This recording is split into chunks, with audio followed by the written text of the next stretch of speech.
Bom dia, gente.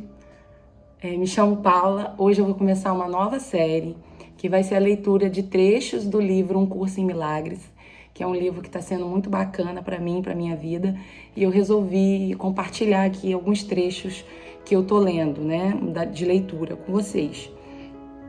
Se vocês gostarem do vídeo, por favor, se for útil, curte, né, compartilha, dá essa força aí para me ajudar a motivar para eu continuar fazendo.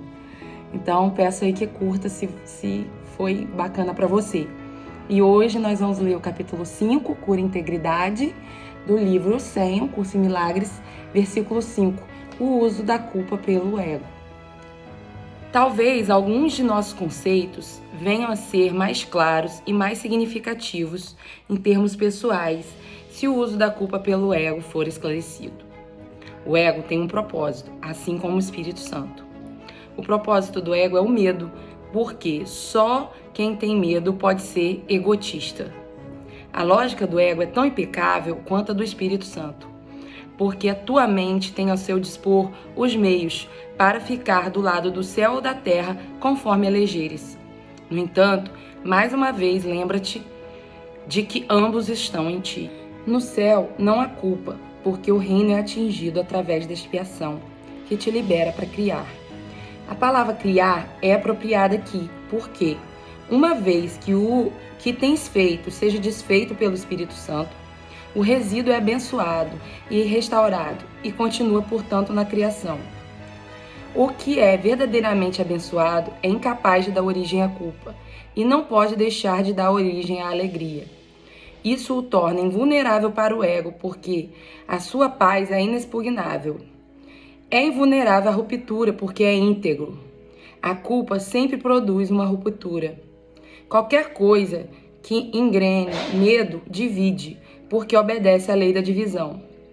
Se o ego é o símbolo da separação, é também o símbolo da culpa. A culpa é mais do que apenas algo que não é de Deus. É o símbolo do ataque a Deus. Esse conceito é totalmente sem significado, exceto para o ego, mas não subestime o poder da crença do ego. É dessa crença que realmente brota toda a culpa. O ego é parte da mente que acredita em divisão. Como poderia uma parte de Deus se desligar sem acreditar que o está atacando? Falamos anteriormente do problema da autoridade, que está baseada no conceito da usurpação do poder de Deus. O ego acredita que é isso o que fizeste, porque acredita que ele é o que tu és. Se te identificas com o ego, tens que te perceber como se fosses culpado. Sempre que respondes ao teu ego, vai experimentar culpa e temer punição. O ego é bem literalmente um pensamento amedrontador. Por mais ridícula que possa ser a ideia de atacar a Deus para a mente sã, nunca te esqueças de que o ego não é são. Representa um sistema delusório e fala por ele. Escutar a voz do ego significa que acreditas que é possível atacar a Deus e que uma parte de Deus foi arrancada por ti.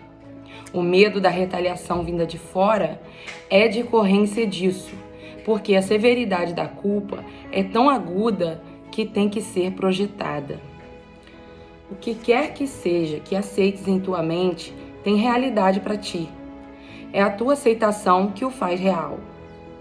Se entronizas o ego em tua mente, a tua permissão para que ele entre faz dele a tua realidade.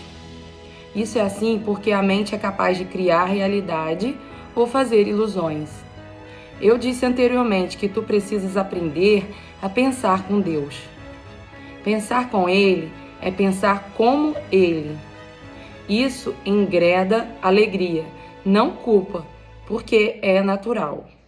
A culpa é um sinal seguro de que teu pensamento não é natural.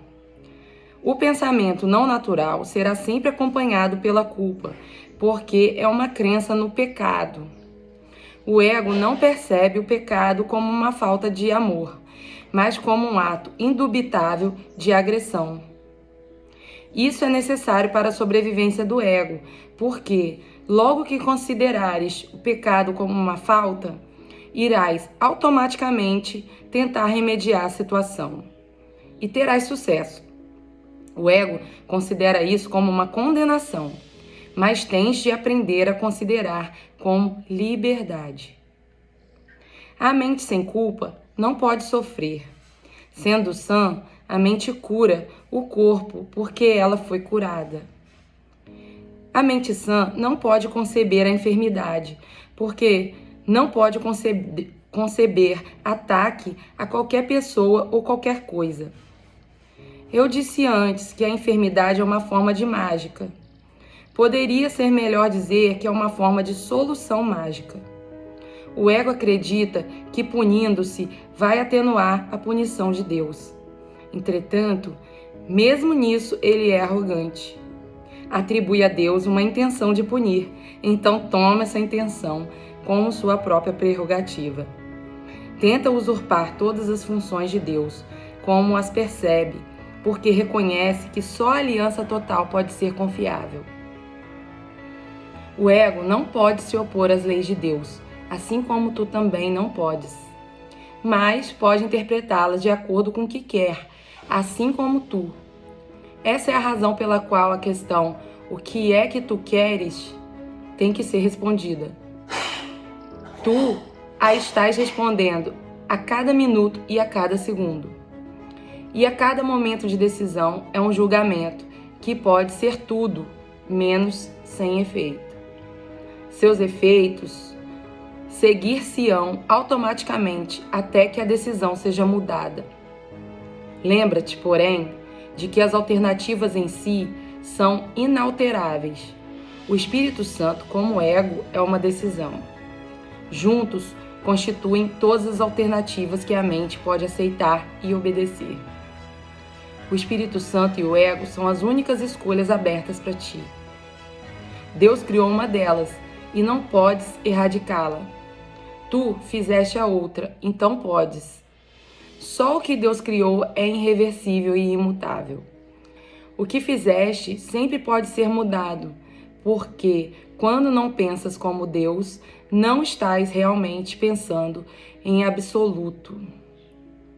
Ideias delusórias não são pensamentos reais, muito embora possas acreditar nelas. Mas estás errado. A função do pensamento vem de Deus e está em Deus. Como parte do seu pensamento, não podes pensar a parte dele. O pensamento irracional é pensamento desordenado. O próprio Deus ordena o teu pensamento, porque o teu pensamento foi criado por ele. Os sentimentos de culpa são sempre um sinal de que não sabes disso.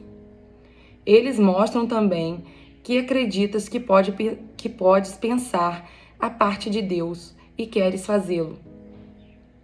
Todo pensamento desordenado é acompanhado de culpa na sua concepção, e a sua continuação é mantida pela culpa. A culpa é inescapável para aqueles que acreditam que ordenam seus próprios pensamentos e, portanto, têm que obedecer os ditames que eles impõem. Isso os faz sentir responsável pelos seus erros, sem reconhecer que, ao aceitar essa responsabilidade, estão reagindo irresponsavelmente. Se a única responsabilidade do trabalhador de milagres é aceitar a expiação para si mesmo, e eu te asseguro que então a responsabilidade porque o que é expiado não pode ser sua. O dilema não pode ser resolvido a não ser pela solução do desfazer. Tu serias responsável pelos seus efeitos, de todos os seus pensamentos errados, se eles não pudessem ser desfeitos. O propósito da expiação é salvar o passado apenas em forma purificada. Se aceitas o remédio para o pensamento desordenado, remédio cuja eficácia está além da dúvida, como podem os seus sintomas permanecer? A continuidade da decisão de permanecer separado é a única razão possível para a continuação dos sentimentos de culpa. Nós dissemos isso antes, mas não enfatizamos os resultados destrutivos da decisão. Qualquer decisão da mente vai afetar tanto o comportamento quanto a experiência. O que queres, tu esperas. Isso não é delusório. A tua mente, de fato, faz o teu futuro e o devolverá à criação plena a qualquer momento, se acreditares em primeiro lugar a expiação. No instante que tiveres feito isso, ela também retornará à criação plena. Tendo desistido do seu pensamento desordenado, a ordem apropriada do pensamento vem a ser bastante aparente. E assim acabamos esse versículo 5 do capítulo 5, Cura e Integridade, do curso em Milagres. Até a próxima!